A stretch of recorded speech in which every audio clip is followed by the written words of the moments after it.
Good evening, everybody, and welcome back to the corporeal New Sheridan Club. Just a few announcements before we start. This coming Saturday, of course, is the party, postponed for many months, and it is Brideshead Revisited theme, as you know. We have splendid games such as Break the General Strike, throw the seat into the fountain, and find Sebastian's hip flask as well. There'll be another quiz night on the 18th of August via Zoom. Thank you everybody who's been coming along to those, they've been very enjoyable. 24th of August, Ian White is having birthday drinks at the Royal Oak in Tabard Street, is it? Yeah, Tabard Street. Tabard Street. Yeah. Borough. Yes, and 28th of August there is a Noel Coward Saunter, which will take in the exhibition somewhere in the City of London, Guildhall, I think. Details of all these, of course, in the newsletter. The next talk is 1st of September, subject to be confirmed. Any volunteers welcome? In other words, we haven't got one. Is it the talk subject or the person's subject? I don't really. By the look of tonight's audience, it won't be. Talking of tonight, now introduce tonight's speaker. Earl of Essex will talk about Henry Chips Channon. Thank you very much, Channon. Can I just check? Yeah, you should work in the normal way. Is it up? Or? It's working. Yeah, I know, but is it? Which button do you press? No, you press the right hand one to go forward. And the left hand one to go back.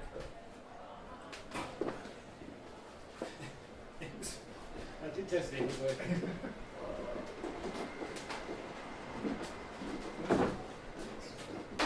Maybe the battery was dying. Maybe it just needs moving. Yeah, I'll be blocking it with this thing.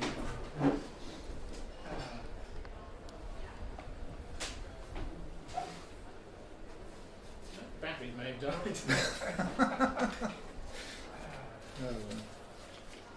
This is live. Has anybody got any back? Well, you start talking and I'll find some more batteries. Right. Well, you could do the Zoom thing, just say next slide, please. Okay, well, good evening, ladies and gentlemen. Some of you may remember that I gave a talk about Sir Henry Chips Channon in July 2012. Well, I expect most of you would have forgotten it if I'd given it yesterday. So for the benefit of you all, I shall give a brief synopsis in order to aid tonight's talk. Henry Channon was born in Chicago on March the 7th, 1897, the only son of a businessman, Henry Channon II, and his wife Vera. His paternal family roots were English. His grandfather, also Henry Channon, had been born in Bridgewater, Somerset, and had left home at 15 to go to sea. He eventually settled in Chicago, where he founded a ship chandler's business, H. Channon Co., and also acquired a fleet of sailing vessels and founded a Great Lakes shipping company. Both businesses prospered, and the foundation of Chips' father's wealth, and eventually his own income. Chips' relationship with his father was quixotic at best, describing him as a dull, charmless, uneducated, unexcited, unhappy, untidy little man, but I always quite liked him, and he doted on me. His mother, Vera Westover, also Chicagoan, was a woman of charm and intelligence, but in later life became eccentric, nervous and difficult. The marriage was not successful, and after a long separation there was eventually a divorce. Chips attended school in Chicago and also in Paris for 3 months in 1907.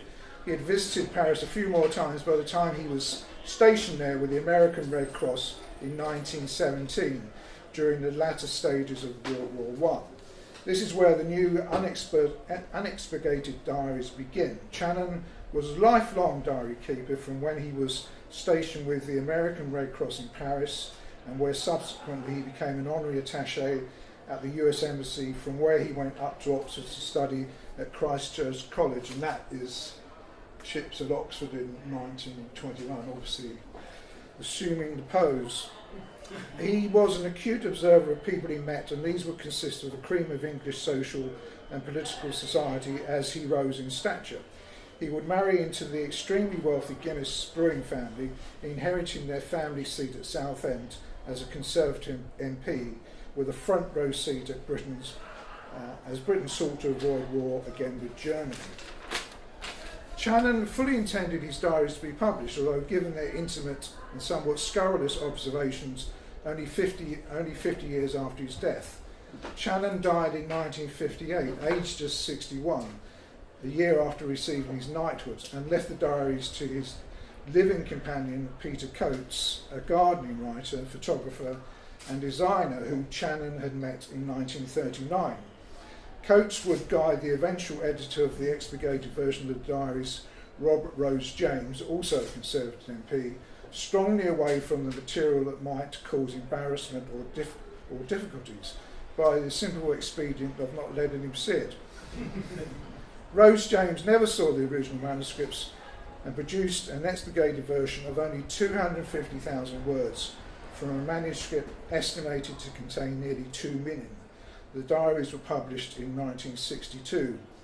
The new diaries, to be published in 3 volumes, begin with Channon, aged 20, in Paris in 1918, and here follows a selection of his entries. That's ships in the 20s, from 1918 I should say. Channon had met a young Englishman in Paris. Bobby Pratt Barlow tore himself away to rejoin the Coldstream Guards. I almost wept, as I've never liked anyone so much in so short a time. I suppose he will be killed and I will go on dining out. Saturday, 26th of January. Dine with Comtesse de Hauteville. It seems she takes drugs. I must find out what kind. Monday, 26th of January. I have moved to a much nicer suite at the Ritz. A letter from Bobby Pratt Barlow from the front. Thank God he is still alive. He thinks only of me when he's going into battle, which is nice of him. Saturday, 23rd of February. A very amusing, witty dinner at Madeleine de Chirel's.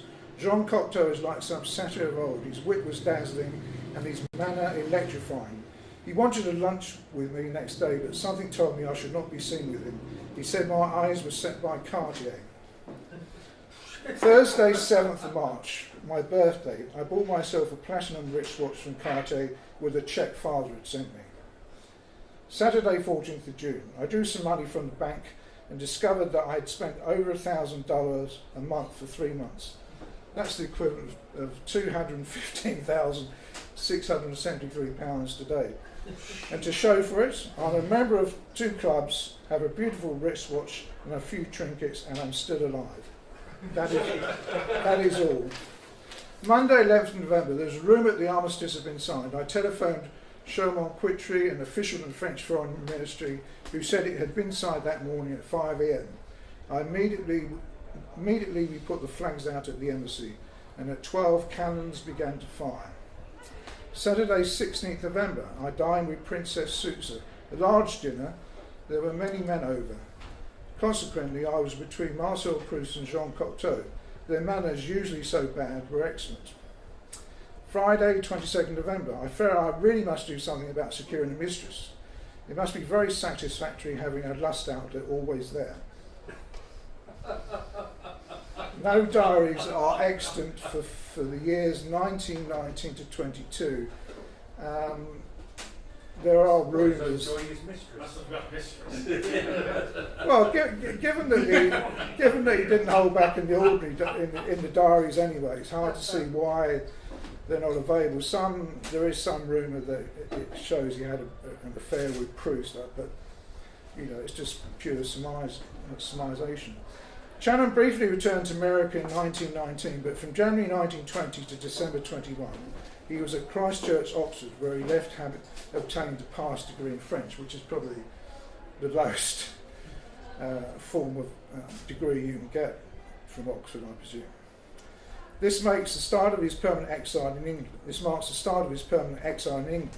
the start of 1923, he was nearly 26, and since the end of 1921, was sharing rooms in Mount Street, Mayfair, with his two closest friends, Prince Paul of Yugoslavia and Viscount Gage, both of whom he befriended at Oxford. There is no indication of his pursuing any employment. That's Prince Paul of Yugoslavia, and that is Viscount Gage. I'll just give a brief history of both of them. Prince Paul of Yugoslavia, 1893 to 1976, educated at Christ Church, Oxford. His closest friends were Chips and Prince George, Duke of Kent. In 1923, he married Princess Olga of Greece, sister of Princess Marina, Duchess of Kent. He became Prince Regent of Yugoslavia in the years 1934 to 41, but was caught between aligning himself with the Allies whilst working closely with the Nazis to avoid Yugoslavia being invaded, and he was forced into exile in 1941. Viscount Gage, 1895 to 1982. His family ancestry included extensive roots in British North America.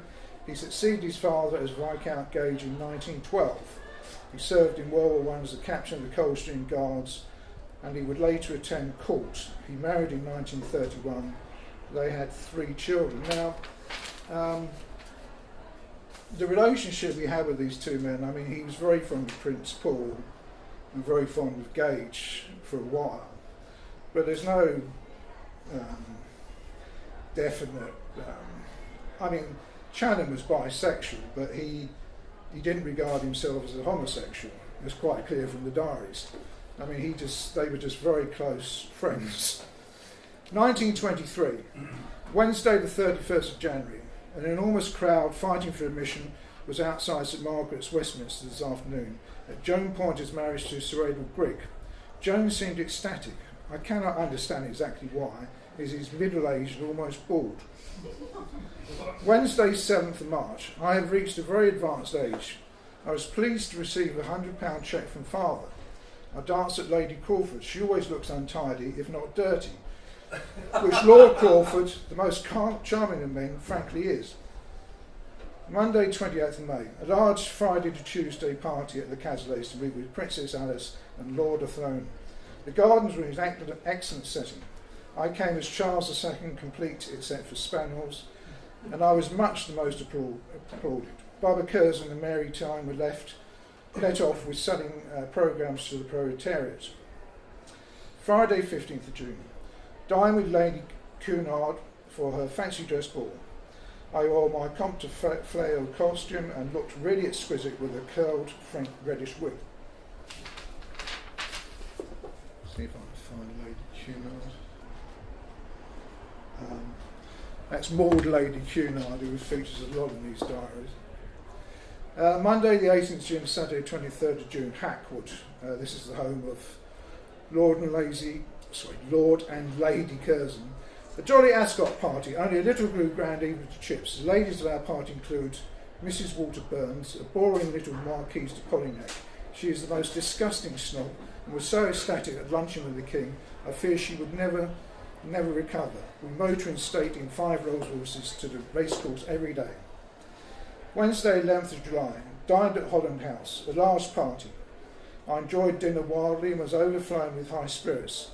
Later, Tony Ashton and I made a round of the brothels, but they were hotter and stuffier and more unattractive than ball, to which we returned. Monday, 16th of July. I dined with many chaps at Butts Club and then hurriedly got into costume for the Sutherland's ball. I went as a bolshie with red wig and beard. The Prince of Wales and his equerry, Fruity Metcalfe, came as coolies, and no one knew them and everyone was rude to him. Paul was married today in faraway Belgrade with a large group of kings and queens to watch. There could be no one there who loved him as I do. I am quite miserable. 1924, Thursday, 30th of March. Dined at Lady Astor's. We were about 50. She arrived late from the House of Commons. She had been making one of her speeches about the poor, housing or something. She is an ardent teetotaler, but fortunately her guests are not asked to subscribe to such opinions, and excellent champagne is provided. Wednesday, 14th of July, a ball at court in honour of the Romanian sovereigns. Dominic Brown and I went as twin little royal Fauntleroys in dark blue velvet. I was the most alluring. Wednesday, 25th of June, an enormous Saturday to Monday party at I haven't written down where it was. So.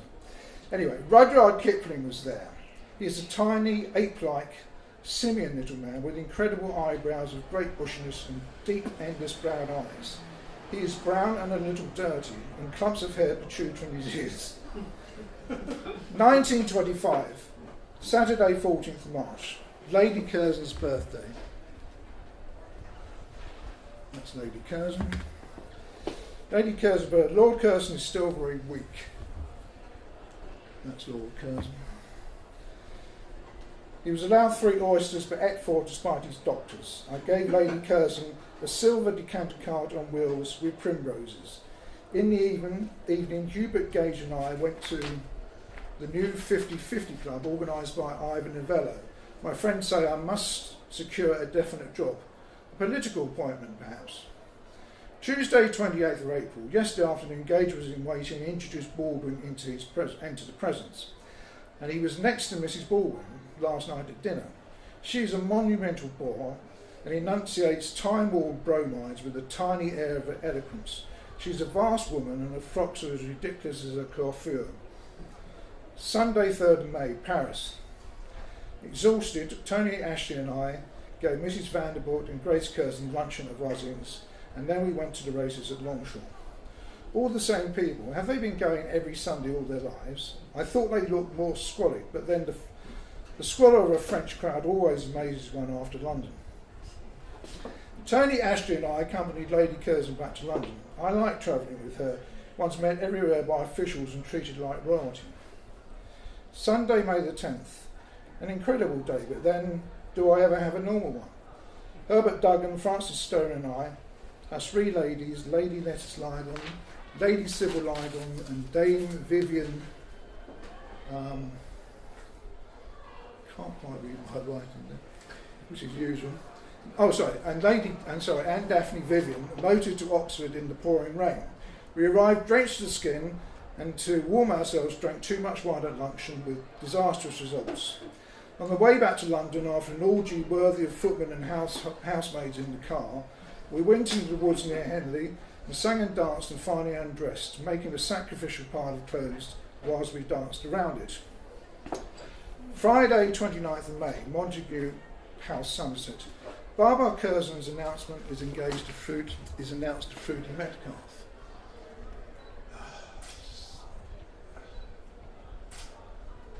That's Lady Barbara Curzon and Fruity Metcalfe, who is the equerry to the Prince of Wales. Born in Dublin of second-rate, unheard-of parents, he spent his youth in dreary regiments abroad with unpopular people. Suddenly at 32, he meets and fascinates the Prince of Wales at a dinner in India. And in 3 months' time, he is the Prince's eminence grise. Wednesday, 1st of July, dined with Lady Ribblesdale, old and exquisite and chic and witty. We went on to the popular play No No Nanette. Later, the inevitable Embassy Club crowded with Americans. How ghastly they are. Monday, 13th July, dined at Harlem with Lord and Lady Beauchamp. A dinner of 49. At 1 o'clock in the gardens, a Russian dancer called Dolin did a very questionable dance with no clothes save for a golden spider rose attached to it. Friday, the 16th of October. A manly morning. My bankers say I'm £400 overdrawn, and my income from America delayed because of a tiresome family wrangle. Wednesday, 1926. Just to give you some idea of what £400 is worth in 1925, it's a sizable few £100,000. 1926, Wednesday, 6th of January. Sir Basil Thompson, high official in Scotland Yard, has been arrested in the park for an indecent offence. The woman is a well-known tart. He is no longer safe in the park at all. Sunday, the 7th of February. Gage and Ivo returned. I took them to lunch with Tallulah Bankhead. That's not Toulouse. That is Toulouse Bank. They were fascinated by her. She is amusing but a terrible snob, and is the backwater of minor royalty. In the evening, supper with her again. Later for hours she lay in my arms, the lights almost out, the low bed, the fire and I. Monday, 8th of February, very bored with Tallulah, who I met at supper at the Eiffel Tower. That's a restaurant, by the way, not the... She greatly attracts me, but she is such a snob. Wednesday, 10th of February, I'm really very attracted by Tallulah. She is so strange and ardent, I'm quite captivated. Friday, 12th of February, Tallulah and I went to the Embassy Club. Much later, we went to the Two Uncles restaurant, and at 4 returned to her flat. A friend of hers was there, and we played a game called Stripping Words. Tallulah was soon naked, I next, a friend last. Sunday, 7th of March, my birthday. I feel like 110. I spent the day writing my first novel. I dined at Hanover Lodge with my divine Obolenskis. They gave me diamond and onyx links. I should have preferred something grander. Tuesday, 9th of March, we went to Lady Granard's ball where we found all of London. I counted 8 people with whom, at one time or another, I persecuted the sweet delights of carnal love. Wednesday, 21st of April, outside the guns were booming. We rang up the palace, who told us that a baby princess had been born at 2:40 this morning at 17 Bruton Street. Poor little darling Elizabeth. I have a feeling the child will be Queen of England and perhaps the last sovereign. Quite present, you might say. Still going. Yes. Tuesday, 4th of May, the first day of the general strike. The streets were very crowded and the traffic impossible. Everyone is doing something. Tea with the Obolenskis and the Duchess of Rutland. Wednesday, 5th of May. I have joined up as a special constable. I have a baton and a whistle. The season is postponed. Thursday, 6th of May. All day I drilled men at Scotland Yard in a stinking room like the Roman catacombs, and as stuffy as the Black Hole of Calcutta. Sunday, 9th of May. All day in the ghetto, fraternising with the crowd. They cheer us now. Dined at Bucks.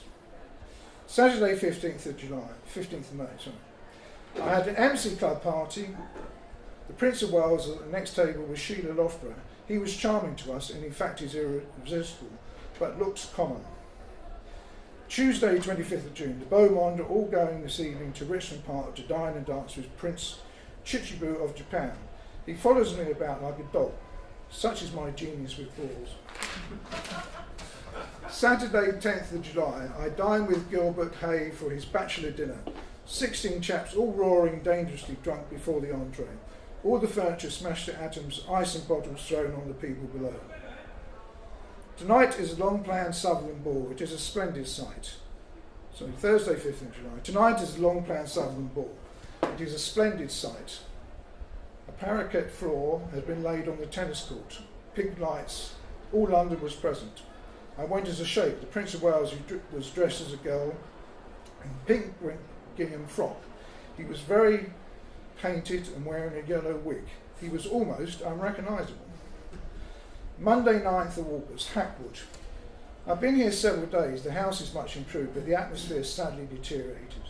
The little room of yore where we played sardines when we were all under the bed, Lord Londonderry, the Spanish ambassadress, Biddy Carlisle, the Aga Khan, Lady Curzon and I, has disappeared. Tuesday, 3rd of May, 1927. Tuesday, 3rd of May. I ought to be very happy today, as I had long letters from my parents. I now inherit 1/13 of my grandmother's real estate, i.e. a sum of $85,000, in addition, of course, to father's settlement on me.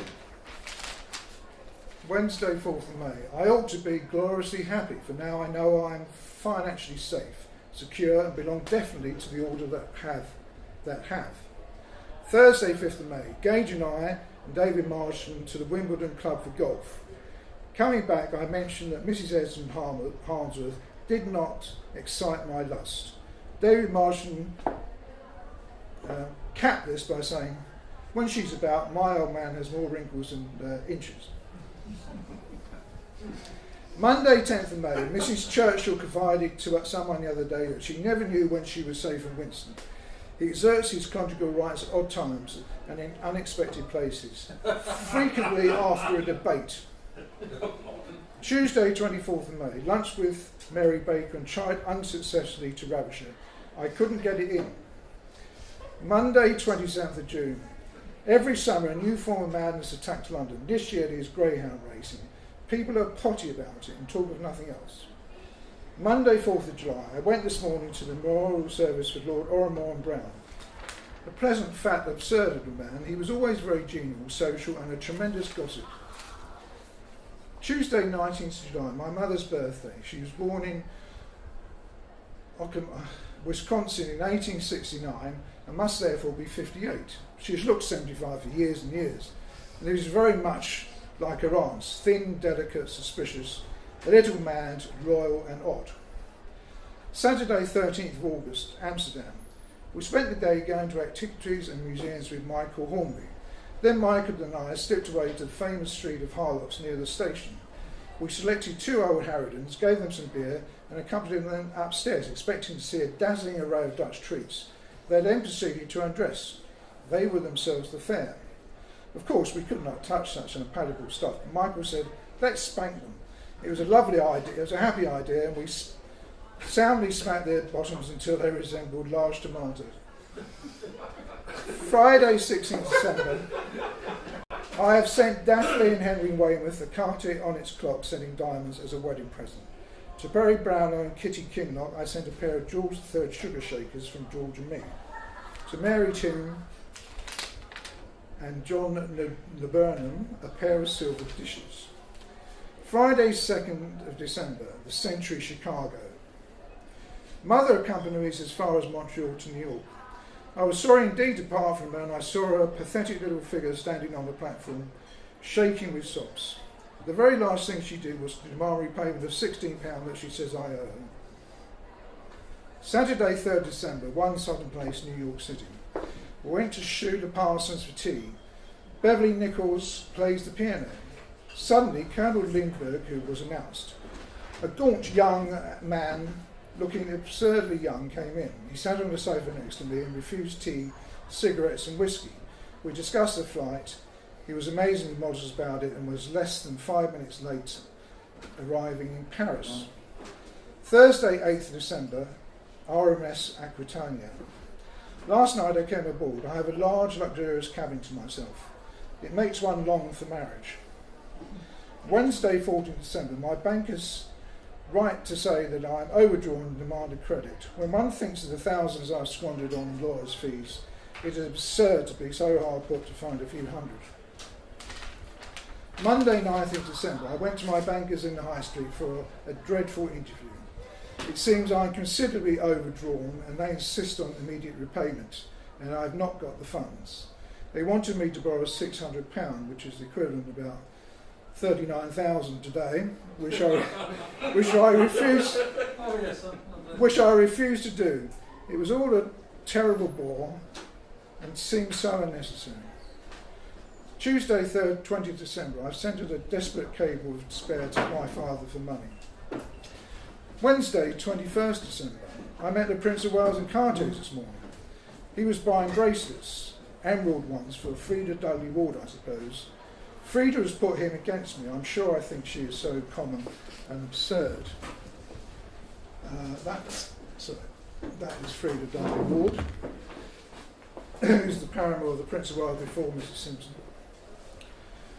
In Cartier's, Friday 23rd December. He's always in Cartier's. In Cartier's, I met Grace Curzon buying presents for the servants and retainers at Hackwood. Mad woman. She will soon be ruined all over again.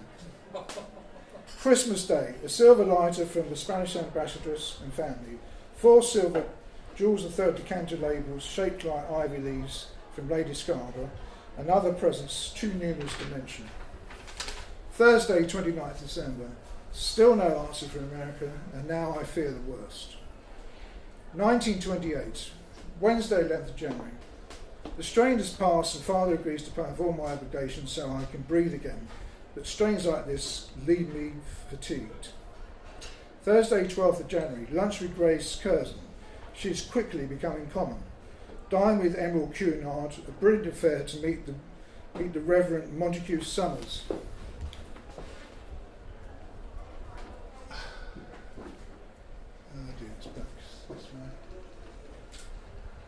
That's the Reverend Montague Summers. He's a fat, podgy man of about 55 and undoubtedly a homo.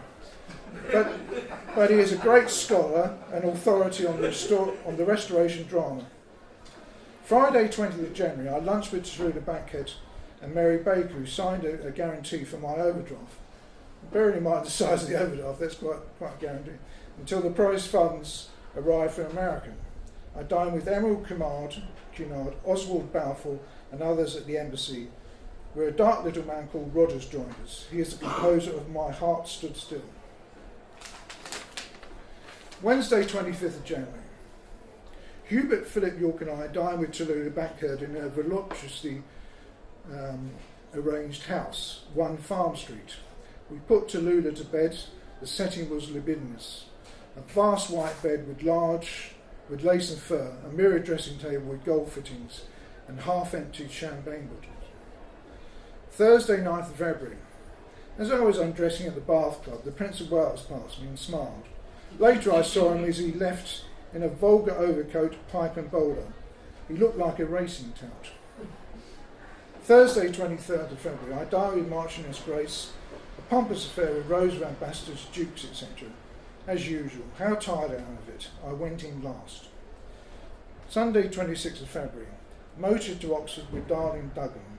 I tried to instill poison in his mind to prevent him from marrying that underbred slut. Will he? Tuesday, 28th of February, I dined with Emerald Cunard in the afternoon. I arranged my costume for this evening. Frida Dudley Wall was a medieval queen. Mrs. Keppel was marvellous as the Lord Chancellor, and Winston Churchill looked saturnine dressed as Nero with a toga. The little figure, heavily hooded in red, I instantly recognised as the Prince of Wales.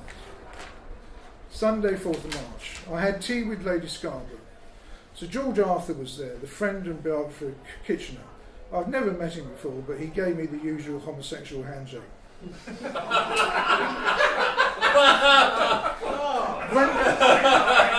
Can you please explain? Yes, I wish I could. I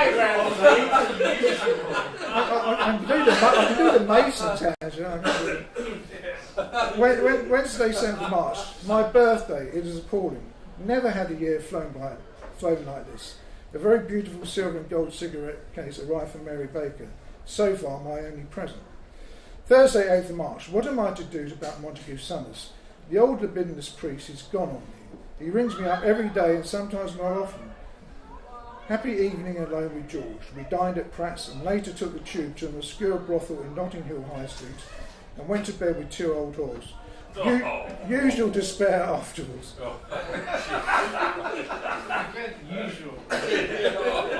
Friday, 23rd of March. I now never mention Montague Summers, for apparently he is a madman, and I sailed very near the wind. Indeed, there may yet be an appalling scandal.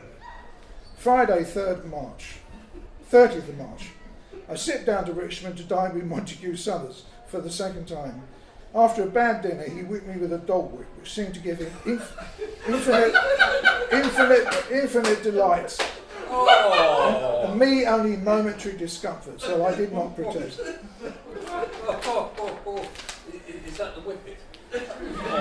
Friday, 26th of April. I've been spending too much money again and I am overdrawn. How I hate to be so lumbered by these minor little difficulties. I ordered clothes in Paris today, about £40 worth. That's about £2,600 in today's money. Friday, 9th of December. My father is 60 years old today. I sent him a cablegram to Chicago, and by chance I received a letter from him. As usual, he infers that he will soon be richer. He never offers to give me money, yet he never refuses. I wish he would think of it on his own sometimes. Friday, 7th September, I lunched with Emerald Cunard. Later I went to Claridge's to see my American flirt, Isabel Crowe, who arrived this morning from Chicago. We drank port in her sitting room and suddenly I seized her and carried her to her bedroom. Monday 17th December, Poppy Baring's wedding. She looked delicious. All London was at a wedding but none of the royal family. A little less rouge and Poppy might have been Princess George of England. Monday 24th December, I telephoned Isabel Crowe at 9 in the morning. She was at Claridge's, having arrived late last night from Denmark. I hurried round to see her. Soon she was in my arms and we rolled on the floor in a strange ecstasy. The act was consumed at 10:20 a.m. Smart work, you might say. Tuesday 25th of December. I've had very different Christmas presents. Handkerchiefs, silk pyjamas, a set of Byron, Keats and a Blake from George, bits of dirt from others, £250 from my father, which is equivalent to about 16,000 today. Wednesday 26th September, shot a day with Jerry Wellesley and very badly too. Now the diary ends not to resume for another 5 years. In 1933, Chips would marry the brewing heiress Lady Honor Guinness, eldest daughter of Rupert Guinness, second Earl of Ivy, and he would succeed Lady Gwendolyn Guinness as Conservative MP for Southend in 1935. 1934, Sunday 18th February. Our house is looking at its best now, and we had a dinner party tonight. Duff and Diana Cooper.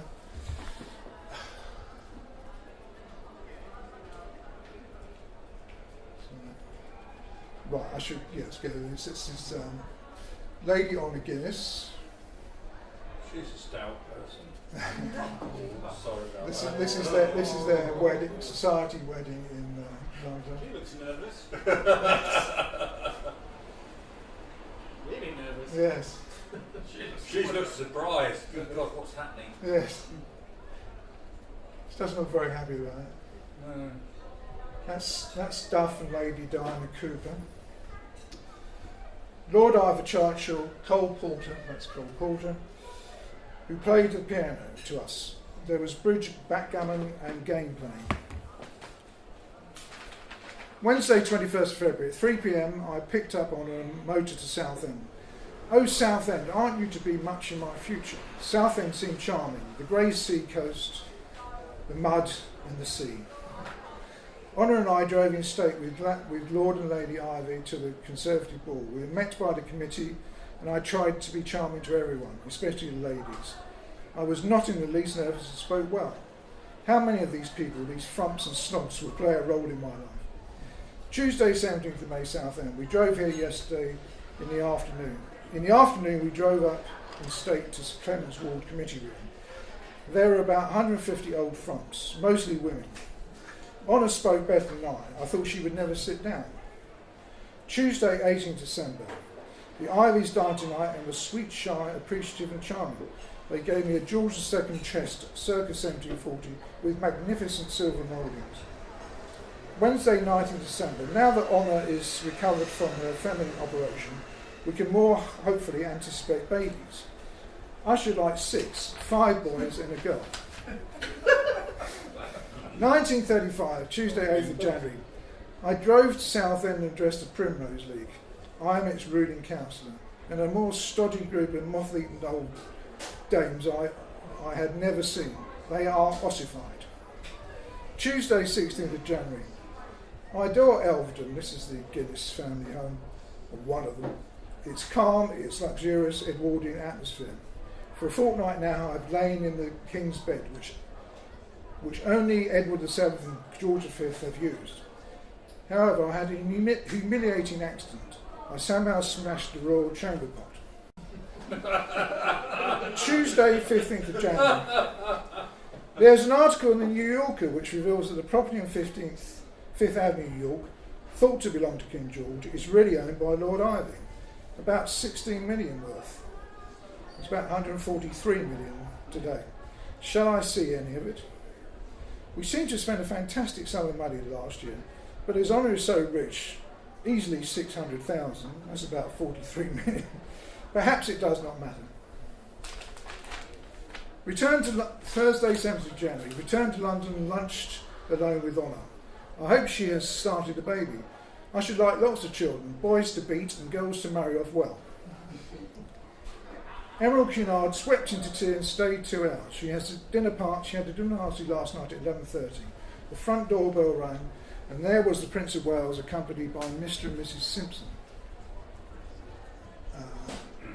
That's Ernest Simpson, and that is obviously Mrs. Simpson.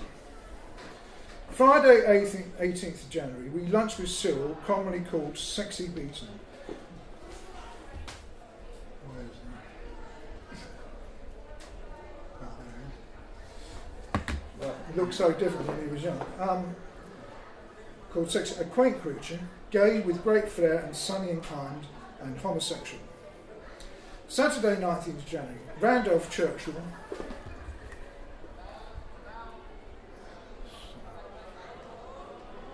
It's Randolph Churchill, the eldest son of Winston Churchill.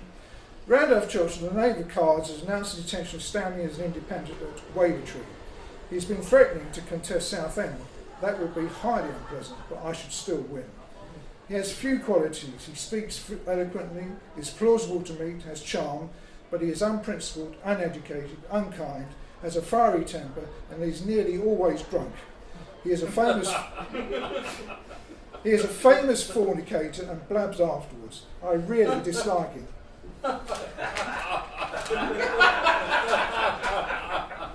Wednesday, 23rd of January, lunch with Emerald Cunard to meet Mrs. Simpson, the maîtresse en titre of the Prince of Wales. She is a... We better flick back to that. Maîtresse en titre of the Prince of Wales. She is a nice, quiet, well-bred mouser woman with large, startled eyes and a huge mole. Dined with Lady Ribblesdale, a pompous blowout. The German ambassador, Baron Hirsch, was very charming. He has to pretend to be a Nazi, but he isn't really. Tuesday, 24th of January. Darling Honor is going to have a baby. Friday, 8th of February, a German lesson with Wolfgang Reinhardt. He told me that whipping is very popular in Germany, particularly in Berlin. I spent the day with my father-in-law. That's Lord Ivy. Spent the day with my father-in-law, who told me of our full worth. Our riches are incalculable. Honour must have 100,000 per annum in 20 years' time. That's about 7.25 million. Friday, 15th of February, and so to Southend. I addressed the people of Westbury Ward and then to supper at Norton Ward. One must be so careful with these middle-class people. Their standards are so different from one's own. Tuesday, 19th of February. We dined with the Millbanks in their intoxicating white modernised house, 32 Hamilton Terrace. I'm always amazed at how the so-called poor live. Everything beautifully done with only 4 servants. Saturday, 23rd of March, we decided to buy 5 Belgrave Square.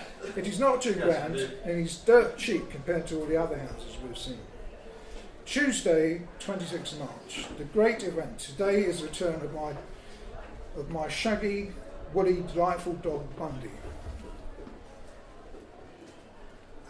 See if I can find it there. After 6 months of quarantine, he is like his grandfather, Lord Ivy, to look at. All white, woolly and comfortable. Thursday, 4th of April, a fully exhausting day. We had a luncheon party here. The plot was a politesse to Mrs. Simpson. She is jolly, plain, intelligent. She is a jolly, plain, intelligent little woman, both unpretentious and unprepossessing. She has complete power over the Prince of Wales. He is trying to launch her into society. Friday, 3rd of May, we went over the plans for 5 Belgrave Square. Repairs, alterations, etc. will come to £12,000. That, to give you an idea, is probably the best part of £1 million. A lot. 10% of these charges are attributable to the proximity of the Duke of Kent, as workmen will only be allowed to work at certain stipulated times. So that's the Duke and Duchess of Kent. In fact, they did actually live next door. Sunday, 12th of May. Tremendous excitement about Mrs. Simpson, who's banned Frida Dudley Ward and her group from York House. Officially, I'm on Frida's side, but secretly delighted, for she was appallingly selfish, silly influence while she reigned. Friday 24th of May, I joined Honour for cocktails at Mrs Simpson's little flat in Bryanston Court. There I found Emerald Camargue, David Marchson and the Prince of Wales. His voice is more American than ever. Saturday 25th of May, Belton House. Sorry. Oh dear, what's happening?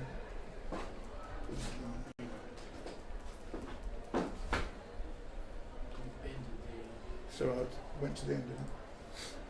Okay, thanks.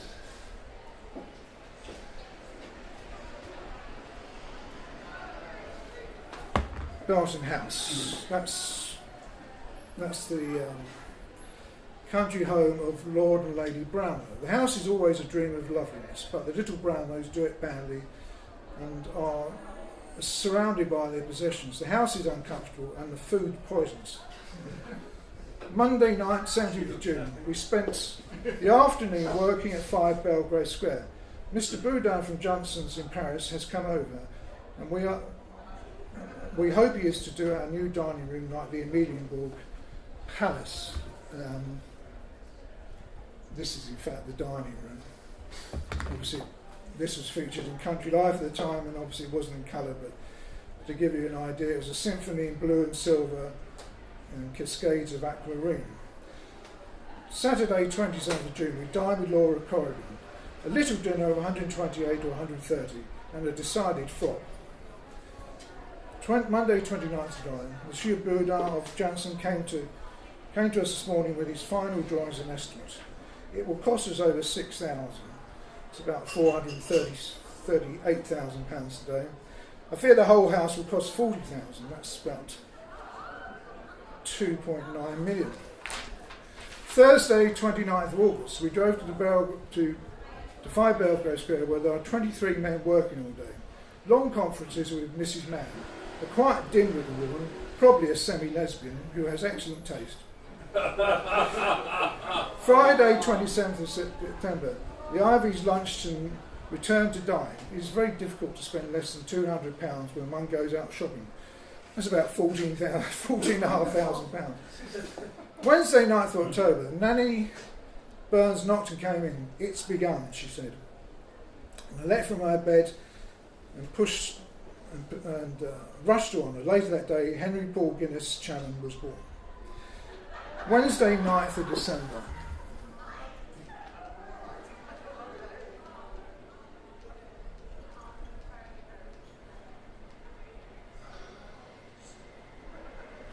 It's Jerry Wellesley.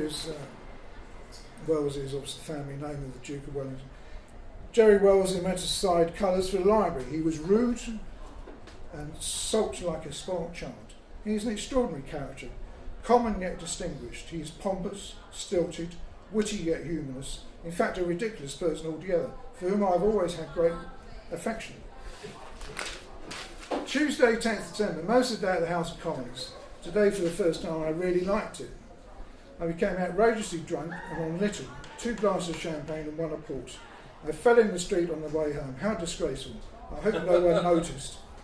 Thursday 12th December, House of Commons all day, and it seemed interminable. Am I to sit and smoke and drink myself to death in the smoking room?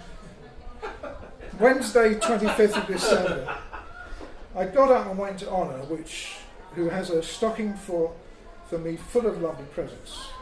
A gold cigarette case marked with the election results, a gold champagne stirrer from Bundy, a Fabergé lighter from Honour, and playing cards from Baby Paul. I gave Baby Paul a set of cat's eyes and diamond waistcoat buttons, and studs made by Bolan, a famous Russian court jeweller. We lunched at the Barclay Hotel so as to leave the servants a chance for their party. And that's where it ends because I couldn't do any more. So, thank you very much.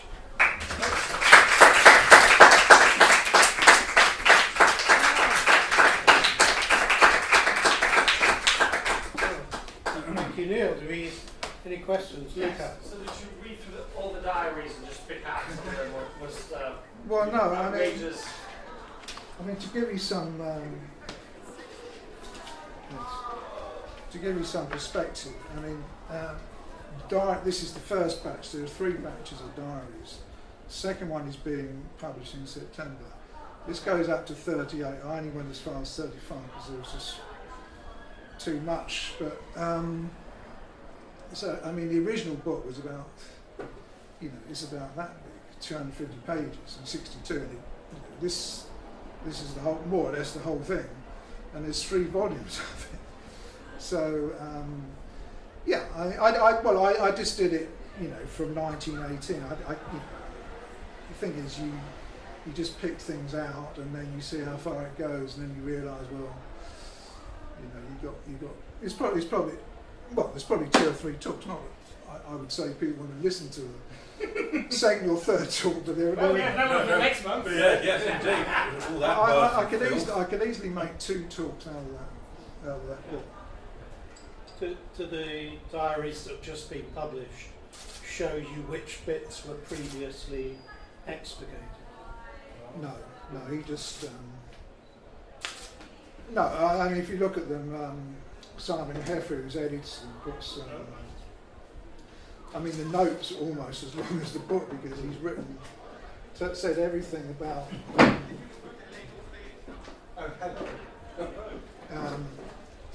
All the people. I mean, there's loads more people mentioned, and what Heffer has done is he's put. I mean, rather than put all the notes in the back, which you never ever read, he's put them at the bottom of the page so you can read them at the same time, and you know who exactly everybody is. I mean, obviously there's loads that I didn't include because I just think it was worth. I mean, hopefully I picked out the best ones. Thanks.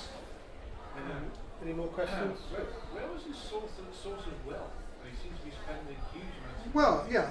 Well, he's, as I said, his grandfather came to Chicago and started a shipping line, and well, they had 2 businesses. They had a chandlery and a shipping business that sort of plied the Great Lakes, which I think was the better funded business. So he was wealthy, but not stupendously wealthy, and obviously he spent more than he never had any employment until he became an MP in 35. He never worked. Well, I say he never worked. I mean, he worked obviously with the Red Cross in American Red Cross in Paris, and later there was an attaché. So I mean, effectively he was working, but he wasn't. I don't know whether he was drawing any salary. So he was effectively, I mean, his money came from his grandfather, he passed it on to his father, and that's where he just came, if he needed money, he just came with him for money. And he obviously didn't get on with his father, but he said his father would always send him money. And he didn't like his, I don't think he just didn't like Americans per se, really. I mean, he had to think of, he didn't like Americans, didn't particularly like French. I mean, he quite liked the Germans, and there's a lot of stuff that I didn't include, which is, I mean, he wasn't actively pro-Nazi, but he was more sympathetic to the Germans than he was to the French, and he thought we were better off. He was definitely in the appeasement camp. I mean, he was a great follower of Chamberlain, a great supporter of Chamberlain, not Churchill. So, his career sort of petered out after the war, but he would never have, obviously would never have prospered under Churchill. So. More questions? Well, thank you again, Neil. Yes. Thank you. Thank you very much.